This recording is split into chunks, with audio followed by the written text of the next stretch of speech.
Oke, Assalamualaikum warahmatullahi wabarakatuh.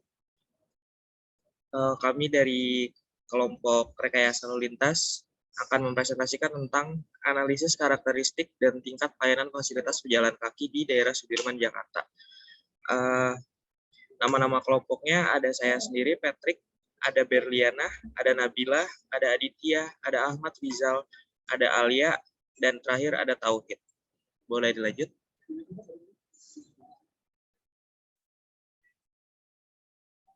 Tujuan dari penelitian kami ini adalah yang pertama, untuk mengetahui karakteristik pergerakan pejalan kaki, yaitu arus atau flow, kecepatan, kepadatan, ruang, dan rasio di Jalan Sudirman, Jakarta.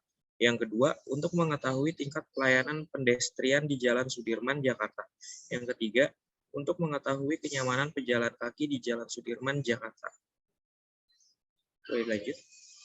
Nah, adapun manfaat penelitian kami adalah yang pertama untuk mengetahui tingkat pelayanan fasilitas pejalan kaki di Jalan Sudirman, Jakarta.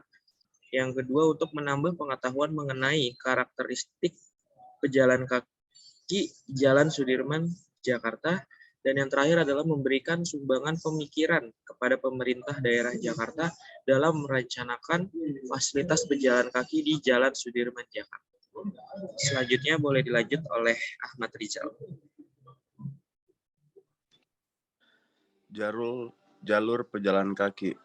Jalur pejalan kaki atau pedestrian merupakan tempat untuk perpindahan atau sirkulasi atau perpindahan orang atau manusia dari satu tempat ke titik awal atau origin ke tempat lain sebagai tujuan atau destinasi dengan berjalan kaki.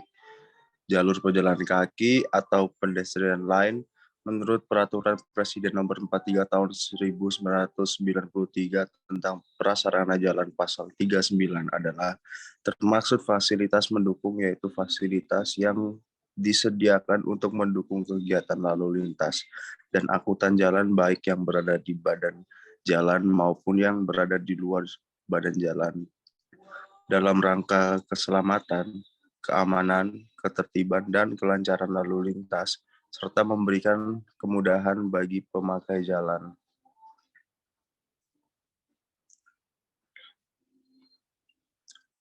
Persyaratan jalur pejalan kaki. Yang pertama ada kontinuitas. Umumnya pejalan kaki di segala usia lebih suka berjalan memutar dengan mereka dapat diketahui saat datang dan pergi. Namun yang terpenting adalah rutenya menerus dan dapat dilakukan sewaktu-waktu. Yang kedua ada jarak. Jalur pejalan kaki tidak boleh terlalu panjang sehingga pejalan kaki dapat melaluinya bersama beberapa pejalan kaki lainnya. Pejalan kaki harus dapat membuat kontak mata dengan pejalan kaki lain agar tidak kontak sosial. Yang ketiga, lebar.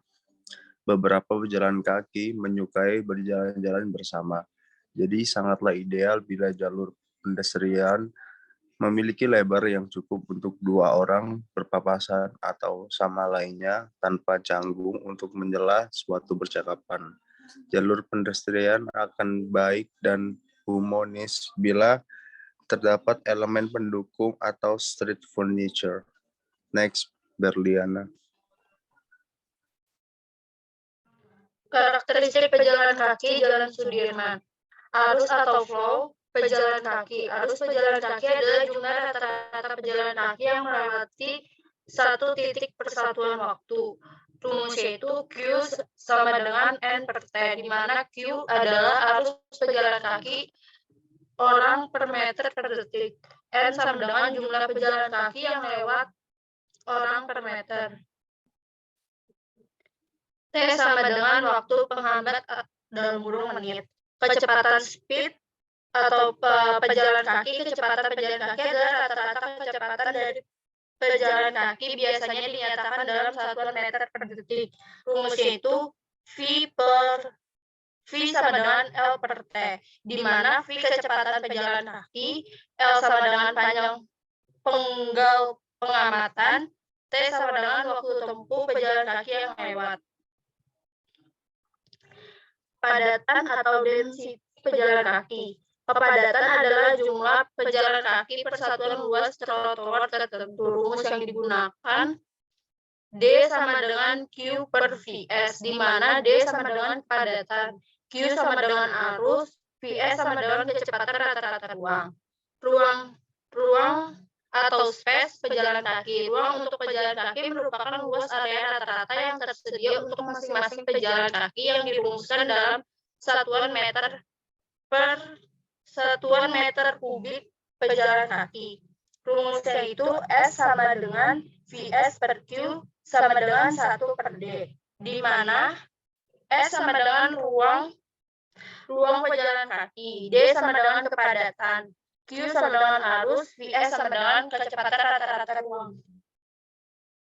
Selanjutnya akan dilanjutkan oleh teman saya. Untuk tingkat kenyamanan pejalan kaki, di sini kita ada dua rumus, yaitu berdasarkan arus atau flow dan berdasarkan ruang. Yang pertama, berdasarkan arus. Ini rumusnya adalah Q 15 menit dalam interval 15 menit, NM dibagi 15, W dikali E. Nah, Q15 ini adalah arus pejalan kaki pada interval 15. Satuannya pejalan kaki per menit per meter. NM, jumlah pejalan kaki terbanyak pada interval 15 menit. WE adalah lebar efektif ruang pejalan kaki dalam satuan meter. Yang kedua ada berdasarkan ruang. Rumusnya ini adalah S15 sama dengan 1 per D15, di mana S15 itu adalah ruang untuk pejalan kaki pada saat arus 15 menit dengan satuan meter persegi per pejalan kaki.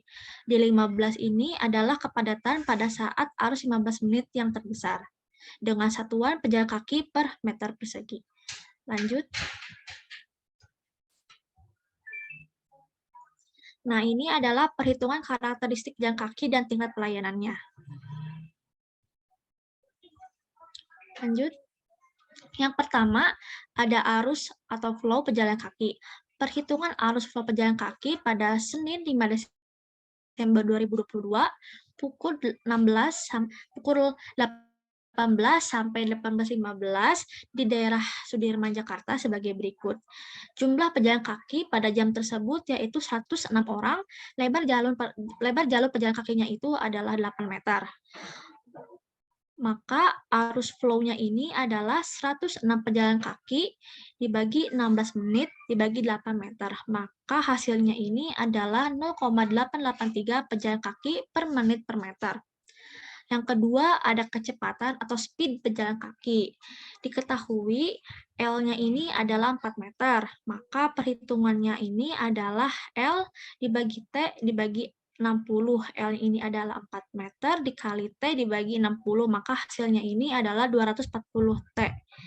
Pada pukul 18 sampai 18.15, pejalan kaki dewasa dari arah selatan tercatat 15,70 detik, sehingga kecepatan pejalan kaki tersebut adalah V sama dengan 240 per T sama dengan 240 dibagi 13,53 sama dengan 17,73 meter per menit. Selanjutnya akan dilanjutkan oleh Nabila, silakan. Nah, di sini ada perhitungan untuk kecepatan atau speed. Kecepatan rata-rata waktu untuk menghitung kecepatan rata-rata ruang 15 menit pada Senin tanggal 5 Desember 2022 pada pukul 18 sampai dengan 18.15 WIB. Untuk banyaknya data waktu tempuh pejalan kaki pria dari arah utara, terdapat 40 data kecepatan. Rumusnya sebagai berikut, yaitu VT sama dengan 1 per V, sama dengan 1 per 40 dikali 46,33 ditambah 17,34 ditambah 15,31 ditambah 17,11 ditambah 23,65 ditambah 26,03 ditambah 18,25 ditambah 13,53 ditambah 30,13 ditambah 29,21 ditambah 25,30 dan seterusnya, sehingga menghasilkan hasilnya 25,57 meter per menit. Selanjutnya adalah kecepatan rata-rata ruang. Untuk kecepatan rata-rata ruang pada jam 18 sampai dengan 18.15 WIB dengan pengelompokan data yang pertama adalah pejalan kaki pria dari arah utara dengan total kecepatan keseluruhan 1,7.217. Yang kedua, pejalan kaki pria dari arah selatan dengan total kecepatan 0,778. Yang ketiga ada pejalan kaki wanita dari utara, total kecepatan keseluruhan sama dengan 1,3517. Yang keempat ada pejalan kaki wanita dari arah selatan dengan total kecepatan keseluruhan 0,77019. Maka VS pada jam 18 sampai dengan 8.15 adalah VS sama dengan 1/1/106 dikali dengan 1,7217 ditambah 0,7028 ditambah 13517 ditambah 0,7019 sama dengan 23,670 meter per menit. Dari hasil perhitungan tersebut didapatkan kecepatan rata-rata ruang atau VS untuk waktu pengamatan pukul 18 sampai dengan 18.15 sebesar 23,670 meter per menit. Selanjutnya akan dibacakan oleh Arya.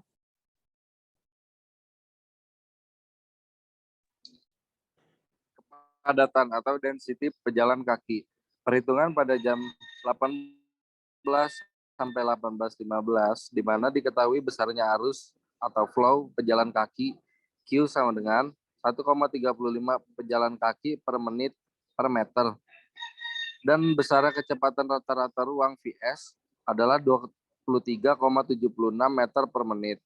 Maka besar kepadatan adalah D sama dengan 0,883 dibagi 23,67 sama dengan 0,0373 pejalan kaki per meter persegi.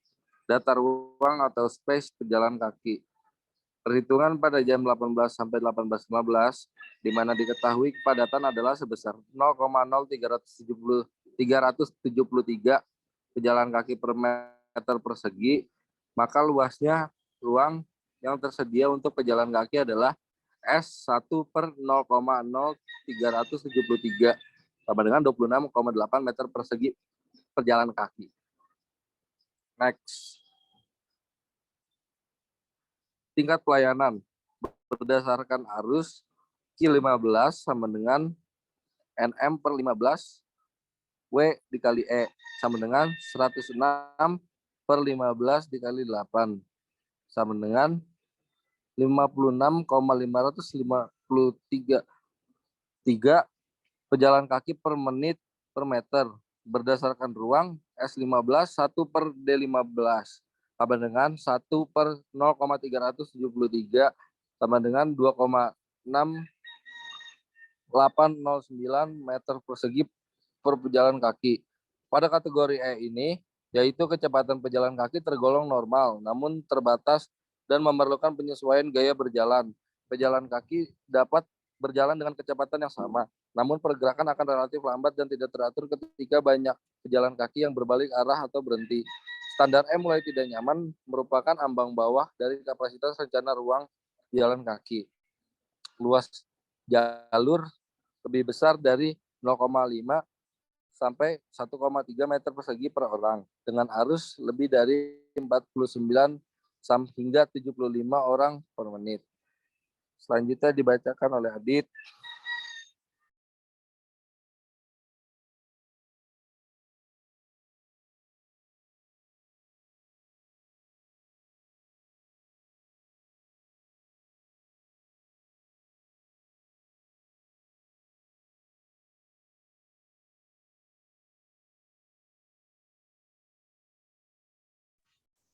Maaf untuk Adit masih mute.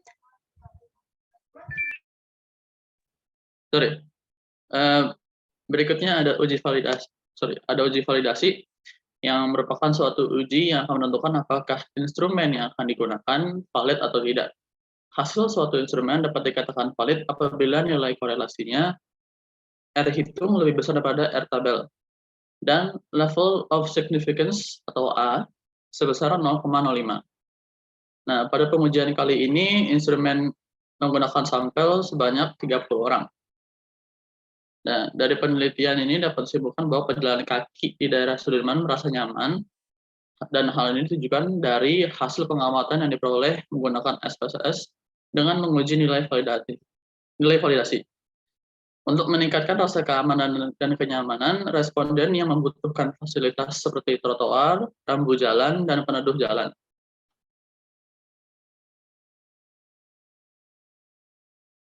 Ini samping ada hasil SPSS tadi ya.